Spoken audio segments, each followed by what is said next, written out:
आठवतं. मी विसरू शकत नाही तो दिवस. 1 एप्रिल 2023चा तो दिवस. SSC बोर्डच्या परीक्षेतून माझी सुटका झाली.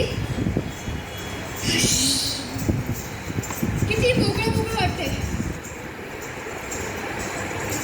चातुर्य अंगी आणण्याचा मी संकल्प सोडला.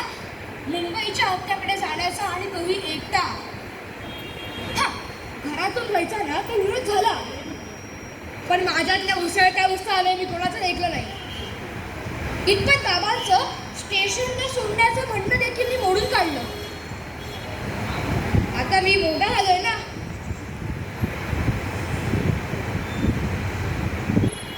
तिकीट काढणे, रिक्षा पकडणे, जागा पटकावणे आणि तेही एकट्याने खूपच कौतुकास्पद होतं. अनोळखी माणसाशी मी आत्मविश्वासाने बोललो. खिडकीतून बाहेर मी निसर्ग पाहू लागलो. फेरीवाल्यांकडून चहा, वडापाव, कॉफी मी ऐटीत घेत होते. आई उगाच काळजी करत होती. म्हणत होती जमणार नाही. नेपोलियन म्हणतो जगात अशक्य असं काहीच नसतं. Ticket please. Oh yes. असं म्हणून मी स्मार्टनेसने पाकिट काढले. पाकिटला हात फिरवला. पण ओ गॉड, माझं तिकीट. असं कसं शक्य आहे? इथेच ठेवलेलं. माझी कोंबडीच वळली. हातापायांना घाम फुटला. चेहरा पांढरा पट्ट पडला. घाबरू नकोस, मी पुन्हा येतो असे म्हणून टीसी निघून गेली.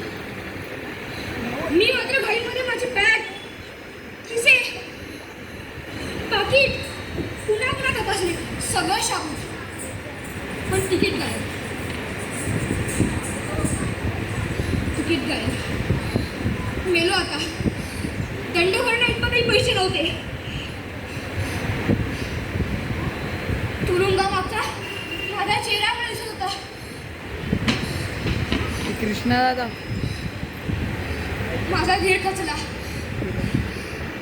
सहप्रवासी धीर देत होते. तर काही माणसं माझी फजिती बघत होते. तर काही नजरा माझ्यावर खोटेपणाचा आळ आणत होते. या सगळ्यांपासून वाचण्यासाठी मी माझे गुडघे डोक्यात घेतले आणि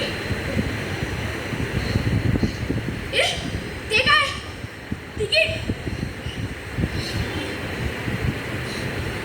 अश्रूंच्या पडद्या बघून मला लांबवर पडलेलं माझं तिकीट दिसलं. देवा, तुझे लाख लाख उपकार. घामाचे दवबिंदू टिपत मी आनंदाने टीसीचं स्वागत करायला सज्ज झालो. घरी पोचताच आईला फोन केला. हॅलो आई, सुखरूप पोचले.